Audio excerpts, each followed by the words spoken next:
Bonjour Judith Mergui qui est aussi avec nous au déjà là. studio. Bonjour Ilana, bonjour Christophe, bonjour Hotman.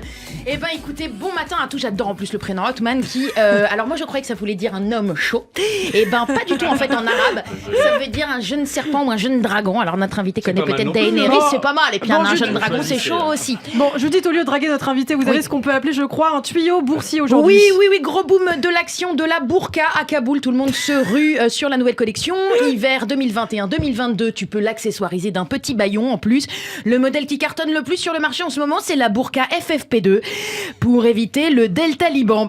Voilà, c'est ce qui se fait de mieux. Alors vous me direz, mais Judith, quand même, tu vas pas rire d'un drame humain. Les femmes en Afghanistan sont dans la détresse. Oui, c'est vrai. Le monde occidental s'insurge, le monde s'indigne. Bon, le monde occidental s'empêche quand même pas d'aller bouffer au resto juste après s'être indigné, hein, Christophe? Bah oui, faut pas déconner maintenant que t'as ton passe sanitaire. C'est pas des femmes mariées de force à 5 ans et demi qui vont te couper l'appétit, hein, voilà. Alors d'autant que j'appelle à la retenue, hein, s'il vous plaît, car le porte-parole des talibans, Zabiullah Mouajid, a dit lui-même vouloir respecter les droits de la femme. Alors il n'y a pas de raison de s'inquiéter, Ilana, hein, si Zabiullah il l'a dit. Mais non, ça c'est un gars bien, mais oui, il paraît que c'est une bonne famille, sa mère elle mange pas de porc. Bon alors elle mange pas tout court, tu me diras, parce qu'ils lui ont coupé la langue. Mais je veux dire, c'est des gens honnêtes. Bon voilà. Attendez Judith, je précise que le porte-parole des talibans a dit vouloir respecter les droits des femmes dans le cadre de la loi islamique.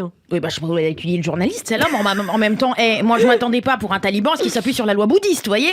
Donc oui, c'est vrai, bon, ils vont s'appuyer sur la loi islamique, mais il faut pas charia, quoi. Je veux dire, ça doit pas être si horrible que ça d'être une femme en terre d'islam radical, si, hein. Et puis bon, je vous signale quand même que là, on a affaire à un taliban nouvelle génération, un taliban 2.0, hein. Souvenez-vous, lorsque les talibans dirigeaient entre 96 et 2001, les meufs, elles étaient obligées de porter en public une burqa, un voile qui recouvre donc tout le corps et le visage avec une grille en tissu au niveau des yeux. Et ben là, attention, finito tout ça. Le port de la burqa ne sera pas obligatoire car je cite Zabiullah, il a dit, car il existe d'autres types de voiles. Vous voyez, par exemple, ils peuvent te remplacer la grille par du tulle ou du jersey, voilà.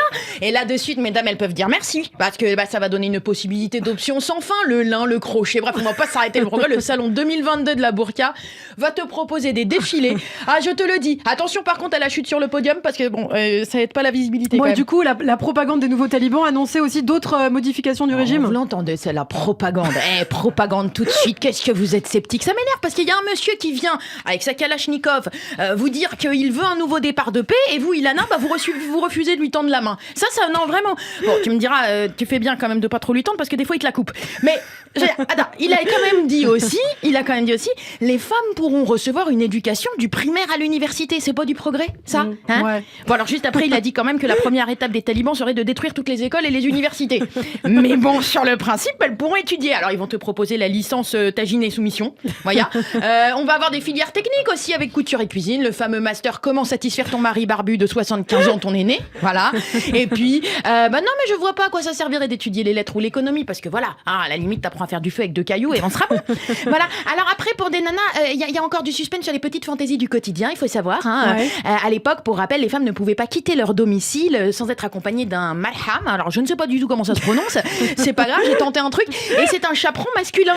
Et moi, si un jour on me fait ça, Christophe, par exemple, mettons qu'on vous impose d'être mon chaperon un jour, hein, je vous bouffe le crâne. C'est-à-dire, je vous parle non-stop du matin jusqu'au soir jusqu'à ce que vous craquiez et que de vous-même vous partiez, en fait. Voilà.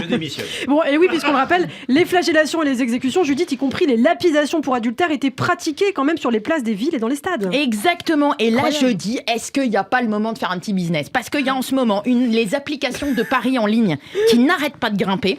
Et je me dis peut-être développer le bouquet de propositions de l'offre sportive. Qui survivra aux 120 coups de fouet de Jamila la coquine de Kaboul contre Khadija la guicheuse des rats? Mes chères sœurs afghanes opprimées, j'ai choisi le cynisme aux larmes de crocodile ce matin. Alors vous me pardonnerez, je le sais, parce que vous savez quoi, je sais que vous avez vraiment autre chose à foutre que de vous indigner de mon insolence. Je vous souhaite la même insolence à vous toutes et à toutes les femmes du monde, qu'un vent de force nous saisisse tout en même temps et qu'on se dresse une fois pour toutes face à ce diktat du phallus.